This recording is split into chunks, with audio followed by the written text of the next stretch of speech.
Et si Stone Cold Steve Austin n'avait pas été blessé par Owen Hart en 1997? Voilà une question que je me pose assez souvent quand je suis dans mes réflexions de catch, qui stimule mon imagination et qui me pousse également à créer ce genre de vidéo uchronie. C'est donc la question que je me pose aujourd'hui. Quelle aurait été la carrière de Stone Cold Steve Austin s'il n'avait pas été gravement blessé à la nuque? Pour un petit peu de contexte, revenons en 1997 après un début de carrière plutôt brillant du côté de la WWE. Alors Ringmaster Steve Austin est devenu Stone Cold et il affronte donc Owen Hart à SummerSlam 97. Et lors de ce match, Owen Hart doit lui porter un driver, sauf que au lieu de tomber sur les genoux, il préfère tomber sur les fesses. Et les deux hommes ont une discussion avant le match et finalement Austin lui dit ok bah si t'es sûr de toi, fais le pile driver en tombant sur les fesses. Sauf que ça ne s'est pas bien passé du tout puisque le pile driver de Owen Hart était totalement botché. En fait le crâne de Stone Cold Steve Austin a bel et bien touché le sol. Le pile driver, rappelez-vous, c'est la même prise que l'Undertaker, le Tombstone pile driver. Et du coup le crâne de Stone Cold Steve Austin est venu fracasser le sol et derrière bah, sa nuque a tout simplement été brisée. Il a pris quelques mois de repos avant de revenir un petit peu dans le feu de l'action puisque Austin c'était la plus grande star du catch en 97 et la WWE avait besoin de lui, alors il a mis sa santé de côté pour pouvoir divertir les fans. Et dans notre uchronie, on ne va absolument rien changer au début de l'Attitude Era, donc en 97, 98 et 99, sauf que voilà, Stone Cold ne s'est pas blessé, donc il va continuer son bonhomme de chemin sans sa blessure à la nuque, mais globalement les matchs vont rester les mêmes. Austin va donc affronter Bret Hart à WrestleMania 13, Shawn Michaels bien entendu dans le main event de WrestleMania 14 et le Rock également dans le main event de WrestleMania 15. Et les différences qu'on va observer dans notre uchronie, ça va surtout être à partir de 1999,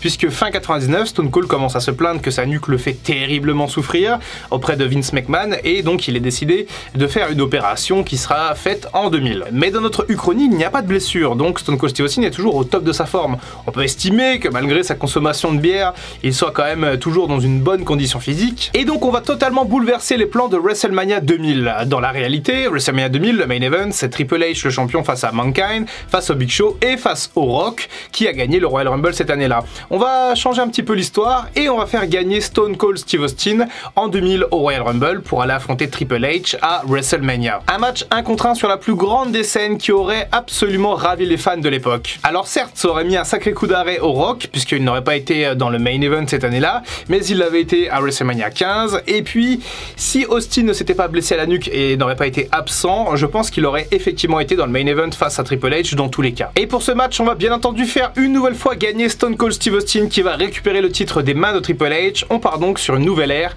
avec encore une fois Austin qui gagne à WrestleMania. Ça fait 3 fois de suite qu'il gagne le titre à WrestleMania. Et donc on va changer un petit peu la formule de notre uchronie. Entre temps, Austin aura tourné heel. Et oui, puisque si Austin ne se blesse pas et ne se fait pas opérer, finalement il est toujours dans le feu de l'action. Peut-être que les fans peuvent commencer à se lasser. Et donc la WWE pourrait prendre le pari de faire tourner Stone Cold heel en tant que champion.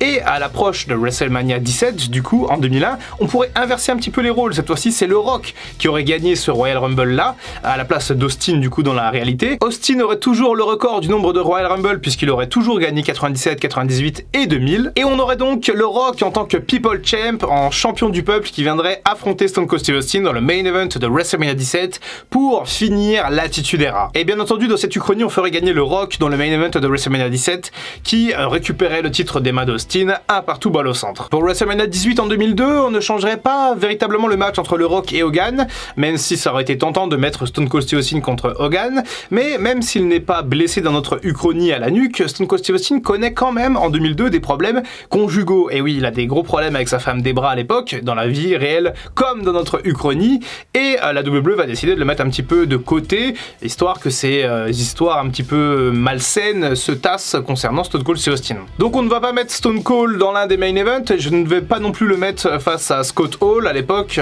Razor Ramon, mais je vais plutôt organiser un match contre Kurt Angle à WrestleMania du coup 18 en 2002, puisque Kurt Angle était alors en pleine ascension, et Angle peut potentiellement battre Stone Cold Steve Austin pour monter en puissance. En 2003 et à 38 ans, Stone Cold Steve Austin commence à fatiguer malgré tout, même s'il n'a pas été gravement blessé dans cette uchronie. Il a beaucoup donné de sa personne durant l'Attitude Era, et en 2003, c'est tout simplement son némésis qui arrive à la WWE avant WrestleMania 19 dans notre uchronie, à savoir Goldberg. Et oui, Goldberg a choqué tous les fans de catch en arrivant dans le Royal Rumble et en s'en prenant à la légende Stone Cold Steve Austin. On organise donc le match de rêve pour tous les fans de l'Attitude Era à l'époque, Goldberg contre Steve Austin en 2003, avec un Austin qui est plutôt en forme malgré quelques pépins physiques et notamment son genou, et Goldberg qui lui est toujours en forme parce que voilà, c'est une machine de guerre. Et Goldberg va terrasser Stone Cold Steve Austin à WrestleMania 19 à Atlanta, donc on est sur une petite série de 3 défaites consécutives arrive pour Stone Cold. Alors je ne sais pas si pour vous c'est réaliste, mais pour l'Uchronie, considérant que Stone Cold est en train de vieillir et qu'il est assez diminué, on peut trouver ça assez logique. À l'approche de WrestleMania 20 en 2004, Vince McMahon apprend le futur départ de sa superstar Brock Lesnar. Et oui, cette jeune star dans laquelle il a beaucoup misé, qui est devenu le plus jeune champion de l'histoire à l'époque, va donc quitter la WWE après WrestleMania 20 à New York. Et donc Vince McMahon décide de punir Brock Lesnar en le faisant partir par la petite porte, en le mettant dans un match face à Stone Cold Steve Austin, où Stone Cold Steve Austin va laminer Brock Lesnar pour le plus grand plaisir des fans de New York, qui auront pris parti contre le jeune Brock qui veut partir du monde du catch. À WrestleMania 21, les rumeurs vont bon train concernant la retraite de Stone Cold Steve Austin, qui ne catch plus beaucoup depuis quelques années, qui apparaît surtout lors des gros pay-per-view comme le Royal Rumble, WrestleMania et SummerSlam. Mais pour WrestleMania 21, ce ne sera pas la retraite de Steve Austin, puisque on va créer toute une histoire autour de Hulk Hogan. Et oui, Hulk Hogan qui est introduit dans le Hall of Fame cette année-là. Il va y avoir une espèce de petite rivalité, une tension qui va naître entre Stone Cold Steve Austin, qui est à moitié dirigeant de Raw, à moitié catcheur, et du coup Hulk Hogan, qui de son côté est introduit au Hall of Fame, mais qui veut défier Austin pour un ultime match. Stone Cold Steve Austin contre Hulk Hogan, le match des légendes, le match des deux plus importants catcheurs de l'histoire de la WWE. Hogan a créé la WWE avec la réussite de WrestleMania, Stone Cold Steve Austin l'a sauvé durant les Monday Night Wars. Bref, une confrontation au sommet entre deux stars très vieillissantes. Hogan est un peu plus vieux qu'Austin, mais un match plutôt correct, rempli de nostalgie, qui vient briller sur la scène de WrestleMania 21. Une storyline de best contre le best qui verra Hulk Hogan remporter son ultime match et serrer la main de Stone Cold Steve Austin dans une émotion incroyable. À l'approche de WrestleMania 22 en 2006, Stone Cold Steve Austin fait une promo assez émouvante à Raw, expliquant qu'il ne peut plus catcher du tout, que son corps est en train de le lâcher, qu'il a d'énormes problèmes au genou, qu'il doit se faire opérer de la hanche et du genou,